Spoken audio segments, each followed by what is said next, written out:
Hello, and welcome to Uncommon Leadership. I'm Michael Hunter with Uncommon Teams. And whether you are feeling burnt out, overwhelmed, or that something isn't quite the way you know it can be, you are not alone. I hear the same from leaders every single day. Here on Uncommon Leadership, we explore aligning personal fulfillment with business success, creating authentic teams, and cultivating the resilience necessary to move beyond simply surviving today's challenges all the way into thriving.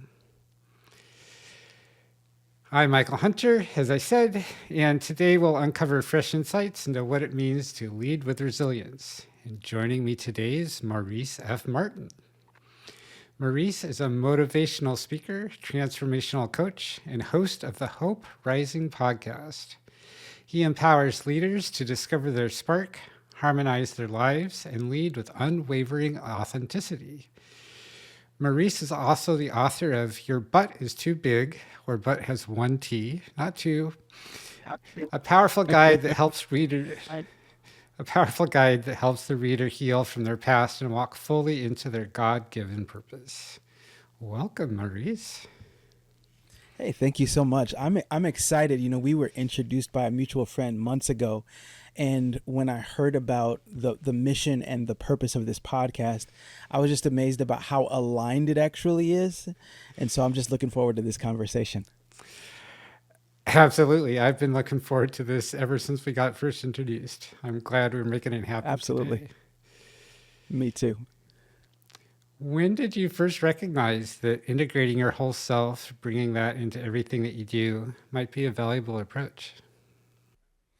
That's a great question. And when I think about that question, I think about how it's the opposite of what we're taught most of the time, right? I actually remember a moment of being about 12 years old. Okay. So I'll give you guys information you probably never really wanted about me. So I went to a real small school. It was a private school, and there were 30 kids, K through sixth grade. Okay. So we're talking like there's two people in a grade, three people in a grade. And when I got to junior high school, I was heading to go to the public schools, and my mom pulls me aside and she says, listen, sometimes, when you're being goofy and you're being silly, you act in a way that could rub people the wrong way and could make people not like you. So I don't want you to totally be yourself when you start in school, right? And so I was given this message of do not be yourself. And I found that in some ways that was actually true, that if I watched the patterns of the people around me and then I emulated what they did and only gave them back what they gave me, I could make friends faster. I could get along with people faster. A whole bunch of assimilation happened in great ways. And so what happens sometimes in our lives is that we learn habits and behaviors and patterns. We get positive results at the start, but in the end, it actually is forming bad habits that hinder us long term. I'm going to say that again because somebody else who's listening needs to hear it. You learn something because it's helpful for you at the start of a process. You see immediate results and immediate rewards, and it pays immediate dividends. But long term, it alters and hurts your behavior and eventually your life.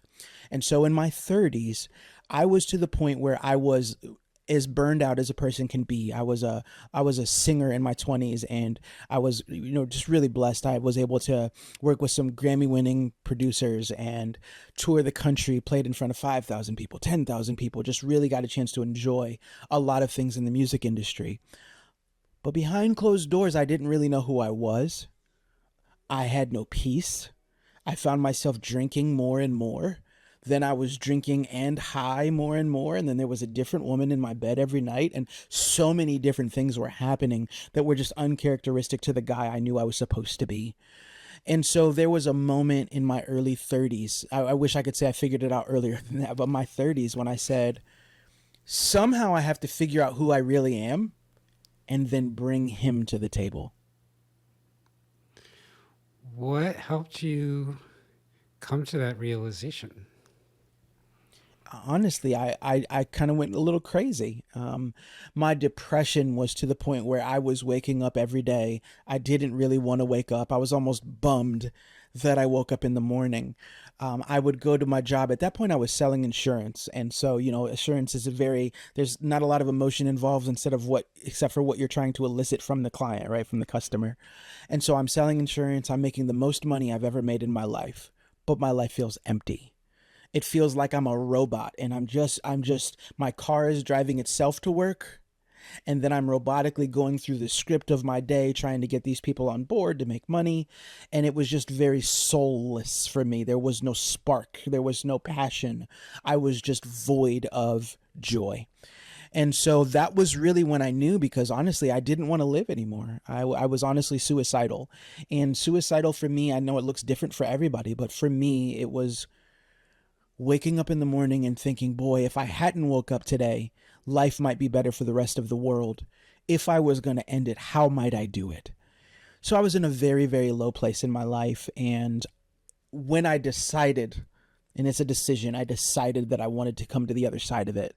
That, hey, you know what? I don't want to always be the miserable, frustrated, upset. Here, I'll give it, make the stereotype. I don't want to be the angry black man anymore, right? Like I don't want to be the angry black guy anymore. And so I literally had to come to terms with, well, if I'm going to get better, then I have to go down this path, and it's really a path of no return. What helped you finally make that decision? It sounds like you'd been hanging out there for a good long while. Didn't really Yeah. weren't really happy there, and yet you weren't unhappy enough that you finally flipped the bit and said, "Okay, I'm gonna not do this anymore." What finally flipped that for you? Yeah. It was a series of events, and I always say it was the perfect storm for me. One of the things that happened in that season of my life was that my younger brother had passed away, and it was the second brother who died in 2 years.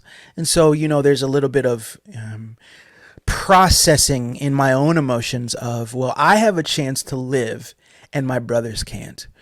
At that same period of time, I was getting married, and so I ended up getting married to my wife 2 months after my brother died.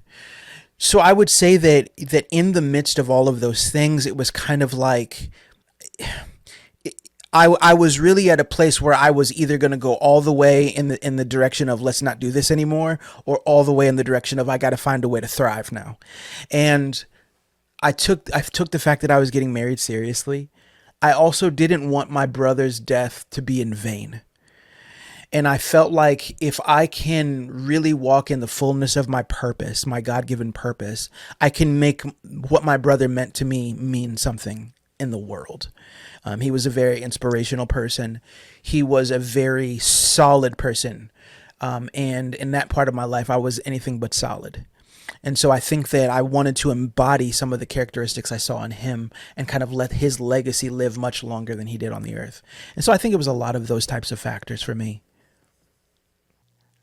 I understand how each of those were piling up and becoming more and more straws on the camel back. Lots of people have many of those similar factors impinging on them, encouraging them to go ahead and make that leap, and yet they still just aren't able to make that decision that, okay, I am going to do the drastic shift this is going to take. It actually is worth it to me. What what inside you really made all of this decide that I want to live up to what my brother's memory means, to what my life with my wife that I said I'm here to do means, what the life that I know God wants me to do here for, that I'm ready to live up to that? What really got you to be able to stand up and say yes to all of that? Mm. I tell a story sometimes, and when I tell it, it will either sound like woo woo and craziness, or you will hear the sincerity in my voice and believe me. Okay, and so one of the stories I've often told is that a month and a half before my brother passed away, I got in a car. I was high that morning, so I got up and smoked some marijuana before going to work, which is kind of where I was at that point in my life. And I was driving to work, and I was as angry as I've ever been. I was thinking about driving my car off the road, ending my life. If I go to the right, I'm going off into an embankment, but there's like trees and stuff down there. Maybe if I go to the left, there's the concrete, but I got to hit it right. And I'm scared because I don't want to do this wrong and just crash my car and it doesn't do anything. And I'm going through this and I start screaming at the top of my lungs. I don't know if you've ever been, maybe some of your listeners have been to that breaking point where you get so emotional, you just start hollering and whoever's listening just gets it. And there was nobody in the car. And so I started yelling at a God that I didn't know if he existed or not. Okay. So it was like, hey, if you exist, you're going to get this cussing and swearing right now. And to be honest with you, I had that day probably the greatest epiphany I'd ever had. It started off with a vision, and literally it was like I was driving in my car, I was yelling and screaming, and then I had a vision and I was outside of my car and I was standing on a stage and I was speaking to this crowd. I know this is going to sound weird, but I literally was out of my car in a moment and I was having this major impact on people. Okay. And I see this and it's just a few seconds long and I see it and I felt it and it felt about as real as anything that I'd ever felt in my life. And after that was done, I heard a still small voice begin to speak to me. And it didn't sound like James Earl Jones. Like it wasn't like some voice from outer space. It sounded like thought, but I knew it was not my thought. I can't explain it in a different way than that. And it was a moment where I realized maybe I'm not in this life by myself. Maybe there's something greater than us, because that thing took my feeling of it's time to die to maybe I should live. That was a month and a half before my brother died. And so I think that the seed was already planted that I think I want to live. I think I want to make something happen. My brother's death paralleled with, and now I'm getting married. It was a push for me. But here's one thing that I would say to you. I've worked as a life coach and as a motivational speaker for many years since then, also as a drug counselor. I tell people that you don't have to have an aha moment to change your life. Some people feel like you have to have that breaking point of this one magical thing and it happens and now I can change. I don't believe that's true. I believe the change and transformation happen through a series of choices, and different choices build habits, and different habits build momentum, and different momentum can cause you to change in your perspective and your perception of your life. I'm going to say that again because probably somebody else needs to hear it, right? So a series of choices, if I just keep choosing differently, those choices will begin to form habits. I begin to habitually do things because I've been choosing it and choosing it. Like literally the neural pathways in my mind will start to change. I feel stressed, I do this. I feel frustrated, I do that. And if I just keep making choices, then the new habits that I am forming are going to begin to create momentum for me. I will start to feel a little bit more peaceful when I was feeling out of control. I will start to feel a little bit of contentment when I was feeling nothing but restless. I will feel a little bit of value when I felt like my life was worth nothing if I just keep making the choices. And so what I often tell people is don't wait for the magical moment to come. Make the magical moment come. Just say, well, what the heck do I have to lose if life is that burned out? If you're waking up every day and you just feel lifeless, if you just feel void of energy, void of purpose, void of that spark you used to have, what do you have to lose to say, I can choose some different behaviors in hopes that the different behaviors can change my perception and my perspective over time? Absolutely, 100% agree. I always start with, and one of my core principles is everything is a tiny step. If a step feels too big, there's always a smaller step we can take that feels safe. And all we're committing to is taking the step. If the step goes somewhere we don't like, that's fine. We're not committed to anything more. We can take a different step in a different direction, in a different way. We can crawl inside a step. We can jump or hop or cartwheel from there. whatever feels like it's going to work, help us make that next move better. Have you ever been about to walk downstairs and it's late at night and you're not exactly sure where the steps begin, so you do that thing where you kind of slide your foot along the ground until you actually find the edge, right? And so you're not stepping, you're kind of scooting, and sometimes that's what progress looks like. That you don't feel like you're moving because one foot is still firmly planted in where you already were, but the other foot is just slightly moving in the direction of destiny, in the direction of progress, in the direction of change. And so there's this feeling that many people have that you have to have a leap of faith to change your life. That it just is going to take some huge mega thing. And a lot of people will say, well, Maurice, you don't understand. Over the course of my life, I have tried a whole bunch of things and they didn't work out. And what I would say is, but did you stick with them? That it's actually not about starting. That's not it. It's about after you quit, will you start again? Everyone quits something. Okay. If you are a business owner and you're watching today, or I know you said that, there's a lot of people who are in the tech world, right? Okay. One thing that I know about being in the tech world is that many people in their jobs and in their companies, it's like so hot and cold. It's like you're a part of the latest trend, the hottest thing, sky's the limit, job security, we're a part of the next wave, and then all of a sudden the wave shifts. And you can wonder, like, where are we going and will we be a part of it, right? That there's going to be that momentum. And sometimes in those difficult moments, you can want to quit. You can want to give up. And that's normal to quit. Nobody will ever tell you that. It's normal to quit. I've quit in my marriage. I've quit in my mental health. I've quit in my spiritual life. I've quit. The key is, if you say, I'm done, I can't do this anymore, an hour later, will you say, okay, I overreacted. My emotions got the best of me. I can't quit. And then will you start again from the place that you left? Many people, when they quit, they never go back. They never restart.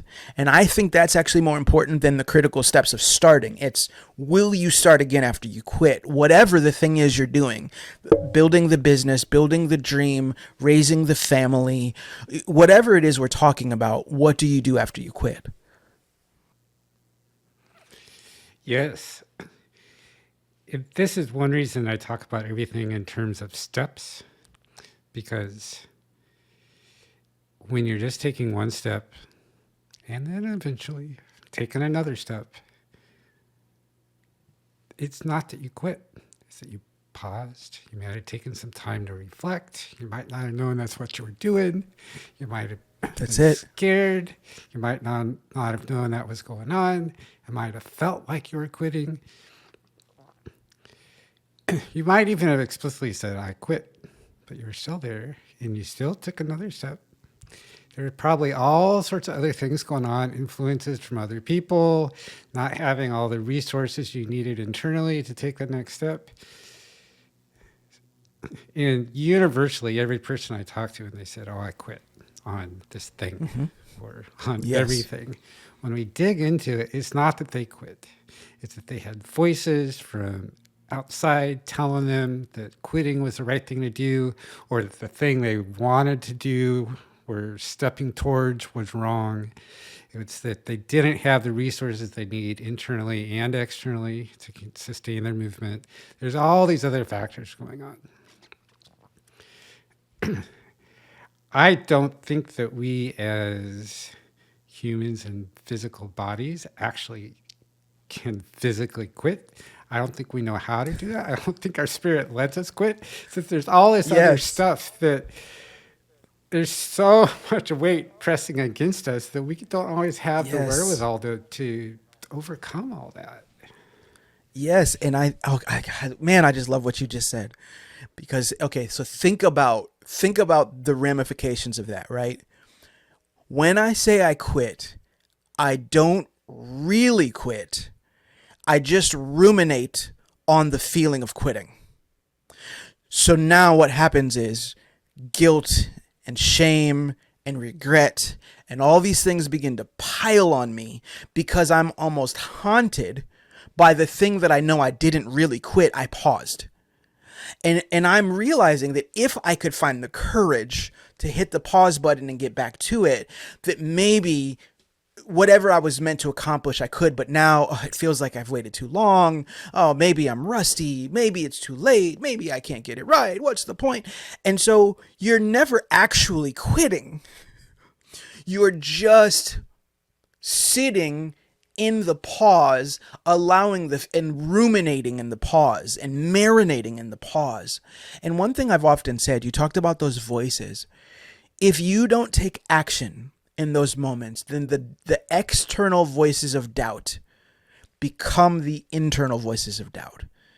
Everybody who told you what you couldn't do and what you couldn't be and that it wouldn't work out and just give it time, it becomes now the voice that echoes on the inside of you, and now it's your voice telling you, well, it was never going to work out and it was never going to do it. And now you didn't just pause, but now your pause has become your identity.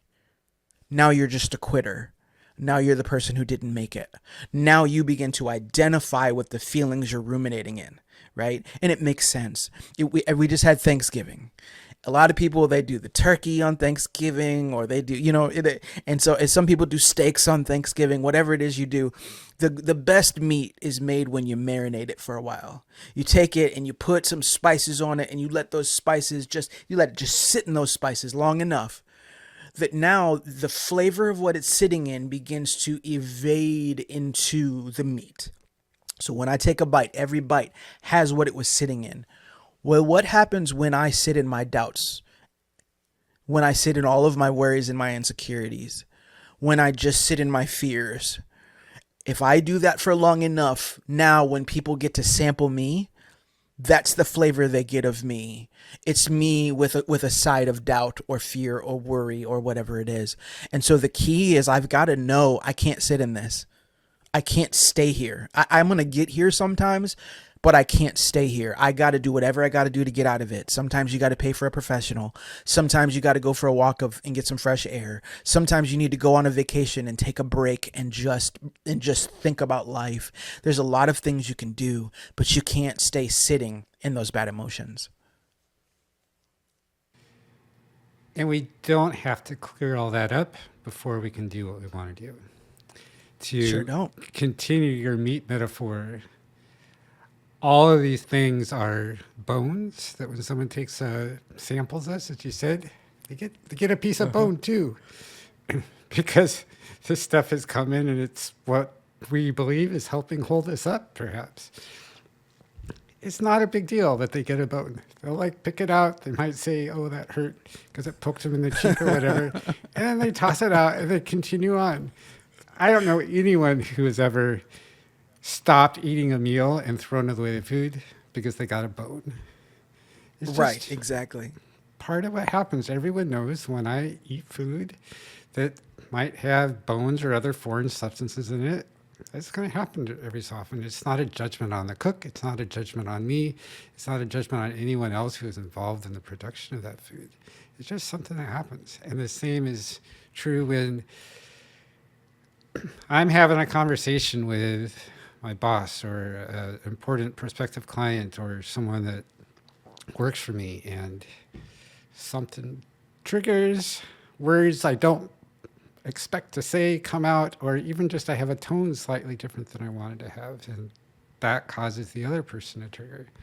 It's not a big deal. All this stuff is transient. We can come back to it. It's never damaging to the point of conversation can't continue from there.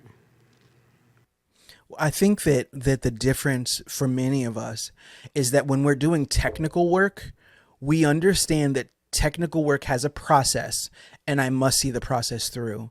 And it's a much more difficult and arduous task to see the process through emotionally, right? So if I'm programming something, there's a beginning, a middle, and an end, and then there's a review, and then and I can just keep going through processes and procedures. When life is about emotions, I start wondering, am I doing this wrong? Because nobody really teaches you how to have emotions and how to deal with emotions and how to work through emotions. And so, and by the way, you never get to the end, right? I remember someone asked me one day when I first became a coach, they said, Maurice, what qualifies you to sit in front of another person and coach them? You don't have your whole life figured out. And I said, who said that I have to have it all figured out to help someone figure it out? It's not actually a requirement. That's not a real thing, right? So anytime you're sitting in front of another person, you are simply an outsider asking the right questions and then offering some of the right perspectives and then giving some of the right goals and providing accountability so that they can get through a process.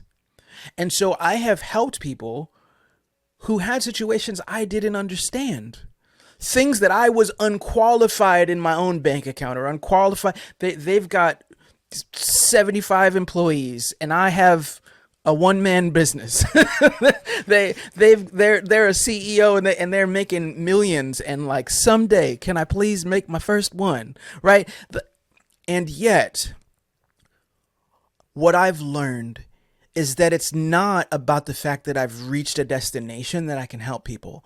It's that I've been willing to go on and stay on the journey that matters. And so anybody who's listening, what I would say is, you're not going to just like get to the end of a thing. You have to be willing to get into an ongoing pursuit of the best version of you. You're going to be constantly growing and constantly maturing and constantly changing, and that's okay. And there's going to be some bones sometimes. You're going to hit some snags. You're going to get frustrated or you're going to frustrate someone else. That's okay. It's part of the process. That's how you actually grow and learn and develop, is when you hit the error, when you get to the place where it's like, man, I don't know what to do now. Well, that's when I grow, because sometimes what you have to do is becoming the next version of you. And here's the last thing I'd say on this point. Sometimes people are afraid to grow because they know the version that they've always known. And what I would say to you, if that's how you feel, is remember that you're always growing. You can either grow apathetic, grow afraid, grow frustrated, grow bitter. See, there's all these things I can grow into. Some of you, you're hearing it, you're like, oh gosh, I felt those things, right? Or you can grow more mature. You can grow bolder. You can grow healthier, right? So I'm always growing. It's just what direction am I growing in? And so now it's not about this like finish line. It's not about a make believe like I just got to get to this place and I'll be okay. It's about the journey. How do you help the people you work with, the teams and companies and individuals, build cultures and feel safe and empowered to make that shift from, is it a destination I got to sprint to, or how fast I'm getting there? I know that's where I'm getting there, and until I get there, I'm not done, to I'm always done, because it's always only about the next step, and there's a journey, and maybe I have a general idea where I'm going, maybe I have a very specific idea, maybe I have no idea. All of that, it's always, all that matters is the next step. How do you help that's a them great with that question. shift? Well, there's a couple things that I would say.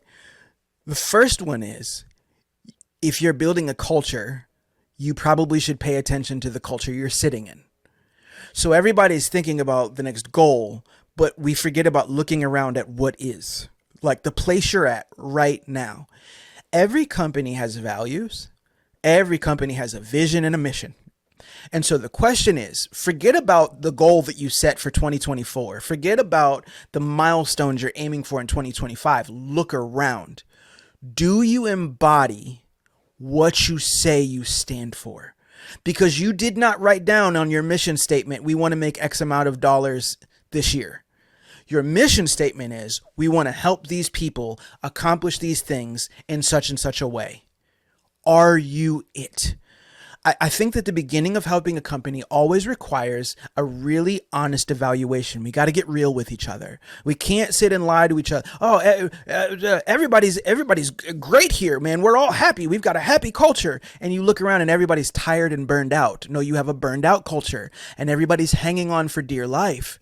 We got to be honest. That doesn't mean don't strive for the goals. I'm not saying that. I'm saying we have to be honest about, well, if everybody's burned out, we got to be real intentional about rebuilding the spark.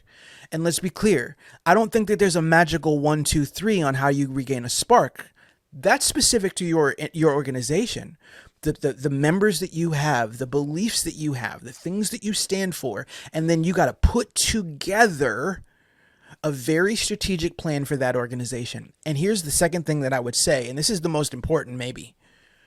Whoever's in charge, it starts with you. You have to go first, right? It's like it's the company where I walk in, or the school where I walk in, right? And the superintendent is sitting with their arms folded and they're looking at all of their employees like, you hear what he's saying? These are some good words for you guys, right? This is what you guys need to do to get better.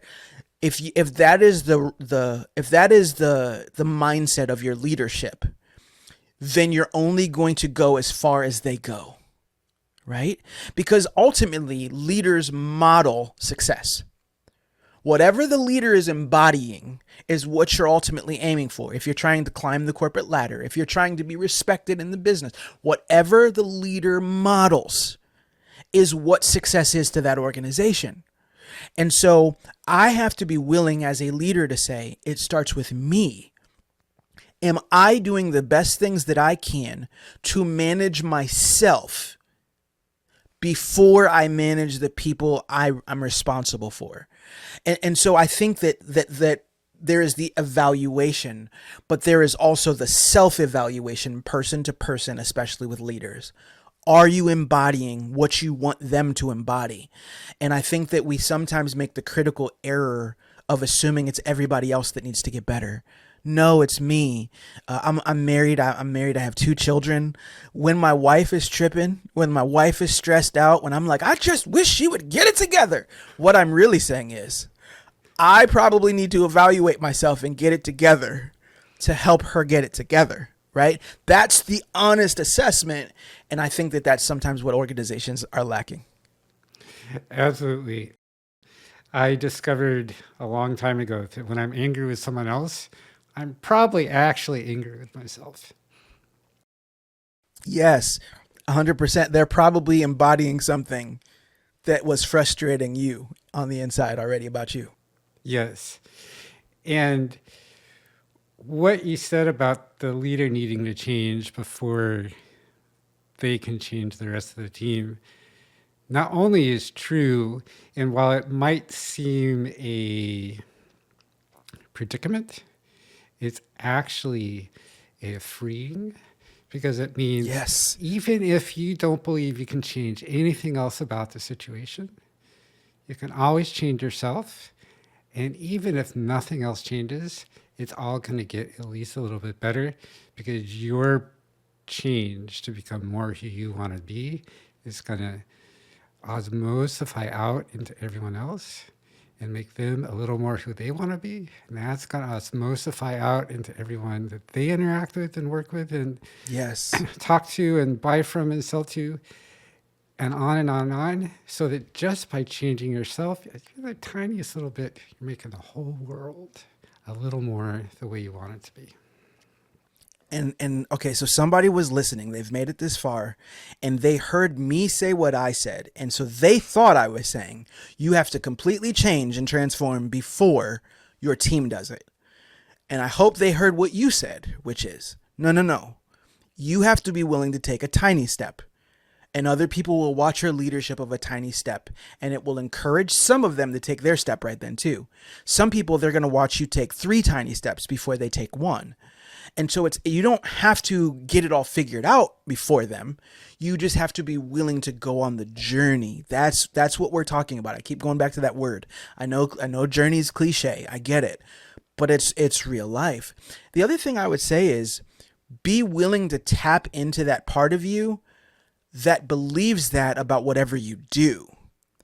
Usually a leader is a leader because, okay, whatever it is that you do in your business, when you have a problem, your problem solving mindset kicks in and you go, well, it's solvable. We'll figure this out. I don't know how, but we'll get there. And then you commit to solving the problem. The problem is that many of us have developed the muscles in the tech world. We've developed the muscles in the trading world. We've developed the muscles in the programming, the computing, the whatever it is that you do. You've developed the muscles there. You haven't developed those muscles yet in your emotions or in your relationships or in your spirituality or whatever it is that you're struggling with. And so what would it look like if you said, well, hold on, if I can do it over there, I can apply it over here. I'm the same woman. I'm the same man. Like, it's still me. I'm a problem solver. Many of the people that that are listening to this podcast right now are problem solvers. They are people who imagine the next wave of a thing and then get it there. They are people who are taking a formula from a place to a place. They are people who are going into a sale and they're envisioning what they need to do and say and present in order to get to the other side. And when they hit a snag, it is how they navigate the snag that either gets you the sale or loses it, right? We know this stuff. You are the same person in your marriage. You are the same person when you hit a conflict with your other coworkers. Yeah, but Maurice, I'm not as good at that. Yeah, because you haven't been willing to practice it. You haven't lifted that muscle over and over again, so lift the weight.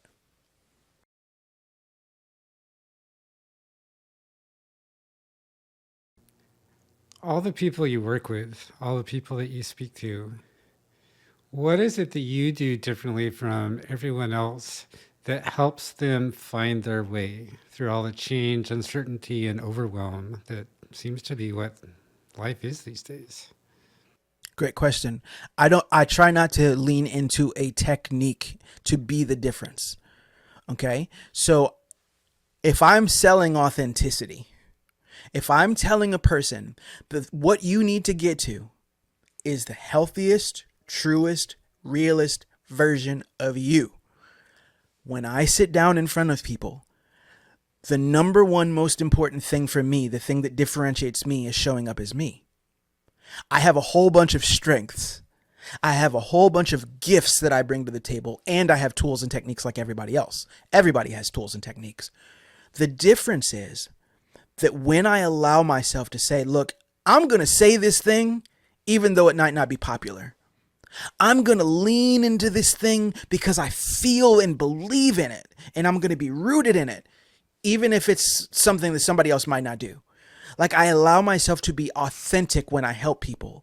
Even right now on this podcast, every question you've asked me, there's a million ways I could answer it. I am trying to lean into the real answer that I feel and believe. I try to bring a level of vulnerability to my coaching and to my speaking. And what I mean by that is a lot of people only sell you how successful they've been. I'm willing to tell you how much of a failure I've been because failure is required for success. And so I think that it is the vulnerability and the authenticity that I bring paired with my knowledge and my tools that help me to always, in moment to moment, think critically from a unique place, provide insight from a wise place. I'm always going to say something a little bit different or advise you or bring you perspective just a little bit different than everyone else because I'm not trying to sound like someone else. I am giving you what I've learned over these years. I got a baby face, which I'm excited about. You know, I'm only 40. Sometimes I'm sitting in a room and I got people 20, 30 years older than me, 40 years older than me. It happens, right? I've got a 5-year-old and a 3-year-old. Sometimes I'm helping people. Their kids are older than me, right? They've got a world of experience I don't have. Well, am I going to pretend? I don't believe in the term fake it till you make it. I hate that. I don't think it's real. Whatever you practice, you perfect. So whatever I do over and over and over again, I get really good at. So if I pretend to be fake, I just become fake. I would say that I believe I was put on the earth to help people get healthier, to help organizations to get healthier, to help people go from a burned out place to a place of really thriving. I mean it. Those are buzzwords. Google tells you that you're supposed to use those words. Like, you know what I mean? You're like, your chat GPT will tell you to use those words. I actually believe I was put on the earth to help people walk in their authenticity. And so that's the real answer I'd give you. I have methods, I have techniques, I have perspectives, I have experience just like everybody else. So those things aren't differentiators to me. I think that what makes me different is that I am willing to often be more raw and authentic than another person, and I will live and die by it. And I think that that's what more organizations have to be willing to be and do. For leaders who would like to start being a little more raw, a little more authentic in their leadership at work with the teams they're leading, how do you suggest they start? What's the first tiny step they can take? Don't start with what makes you different than your team. Ask yourself what you're feeling, sensing, going through that is something that is a unifier for your team. Here's an example. I was working with a client, and he is a COO of a company, and he had been struggling. He was going through some emotional things, some mental things, but he's leading a very, very big, successful company. And it had been, a real rough few months for him. But he just kept sharing with me, it's been a rough few months for the company in general. One of his employees had been sick. Somebody else, I think, had lost a child. Like, there was tragedies happening. Some of their numbers had been down in this post-COVID world. They were trying to navigate some things. And he went away for a few days, got some fresh perspective, and he came back to me and he said, here's what I've realized. And he starts naming, I know I was off, and I know I was a little frustrated, and but now I feel like I'm really rejuvenated, and I want to do this, and I want to accomplish this, and I want to do this, and I know we can do this, blah, blah, blah. And I asked a simple question. So when are you going to tell your team? And it kind of caught him off guard. Like, what do you mean? I said, when are you going to stand in front of them and say, I've had a rough few months, whether you knew it or not. And you guys have had a rough few months. We all know because we see the morale is down. We've all been going through some stressful times. Now, he didn't have to disclose what his stressful moments were. He didn't have to over disclose anything. He just literally had to be vulnerable enough to say, hey, it's been a little rough, but we can make it through this. Here's what I'm proposing we're going to do moving forward to grow as an organization. When you want to begin the journey of being more transparent, begin with things that unify you as a team. We're approaching the busy season, and everybody doesn't have a choice but to lean all the way in, and you're not going to see your family, and you're not going to see the kids for a while, and it's going to be hard, and we're all feeling it. A lot of times in those moments, people say things like, well, this is what you signed up for, instead of acknowledging the humanity of it. Acknowledge the humanity. Hey, listen, I know that you guys are pouring it all out here in the office, and then you go home and somebody wants you to have something left, and it's hard. So we all got to be in this thing together. We can't just, sometimes it's just about acknowledging the truth and then presenting some sort of here's what I think we need to be doing as a whole, or here's even better. Ask the team, what do you think we need to do about this? Everybody's really burned out. What do you guys think? I mean, do we need to do X? Do we need to do Y? Do we need to do Z? Like, what do you guys propose? Some people are going to blow you off. They're not really thinking about that themselves, and they're going to think this is a dumb conversation. There's going to be a couple people in the room who are really going to appreciate that conversation. And I think that what we need to also understand is you don't get to control who appreciates your actions.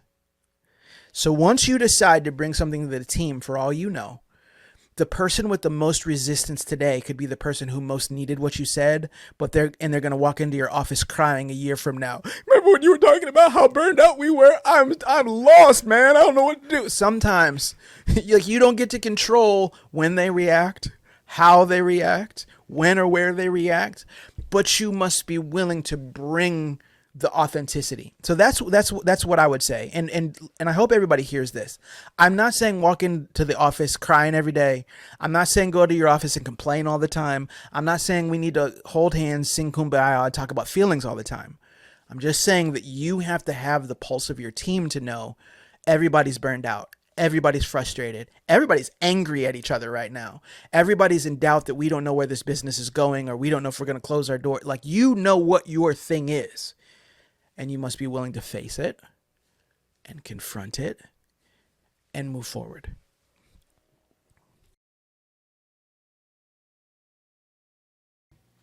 If people would like to talk with you more, work with you to do this a little more themselves, would love to have you come speak to their company, their organization, their church, uh, the groups that matter to them. What's the best way for them to learn more about you and ask you for that? For all of the above, you can go to mauricefmartin.com. When you're there, not only you'll be able to read a little bit more about my organization, but also if let's say you want to do something one-on-one, well, actually even organizations can do this part. You can set up a free clarity call with me. So I'll jump on a Zoom call with you and we can talk for 20 minutes. And I try not to be too stingy, so sometimes 20 turns into 40 just because it needs to.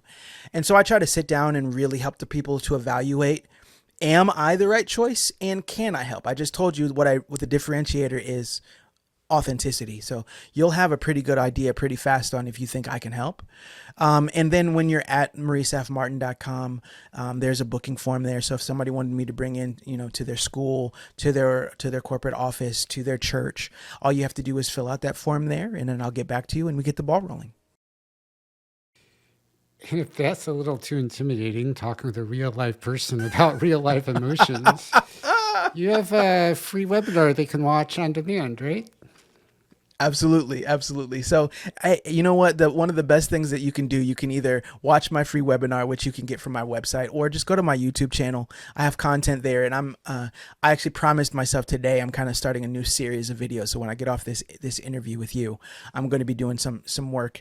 And so go watch some of my videos, and in those videos you're going to hear a lot of different types of teaching, and you'll get a feel for things. I always tell people, if you're really afraid to talk to me, but you have something you want me to address, write it in the comments. So go to a YouTube video and say, could you do a video about, or could you address so-and-so? And I will make a video based on what people need. So that's one of the easiest ways that you can do it. You can find me on social media as well, at Maurice F. Martin. I'm on Instagram. I'm on Facebook. So come and find me, watch the content, ask the questions. I have a book, obviously, the book, Your Butt is Too Big, again, 1T. And in that book, it's available on Amazon and on my website. And I talk a lot in depth about the human emotional side of these things, right? So maybe you say, I'm not ready to talk to Maurice yet. Okay, we'll read my book or buy my workbook and do the work that's in the workbook. That will get you a step ahead even without a conversation physically with me. And I'll also offer to people, if putting a comment on Maurice's YouTube is still too scary, send it to me. I will forward it on anonymized. Say, hey, I got someone who'd love you to do a video about thing. So I'm happy to do that. I promise you, 48 hours from the time that I get that email from you, I will put that video up. And so, in fact, wherever you're watching, I would love if a whole bunch of ideas came to the podcast first, right? And then we took it from there. But yeah, that's always a great way to do things. I would love that too. What would you like to leave our audience with today, Maurice? Well, if you made it this far through this conversation, I just want you to know that you're worth the process. Sometimes we can just feel like it's just too arduous to undertake changing or growing or dealing with problems or whatever it might be. And so what I would just say is, you're worth taking the time. You're worth taking the time to get uncomfortable. You're worth taking the energy to figure things out. And ultimately, when you say yes to that process, there's a lot of people who love you and care about you who are going to reap the benefits of it. So not only are you worth it to you, for you, you're worth it for them.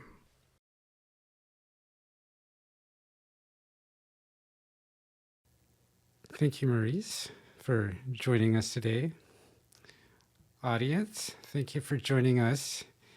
And Maurice and I would love to know, right now, for you, who are you worth being authentic for? Please let us know. I love that. Let us know.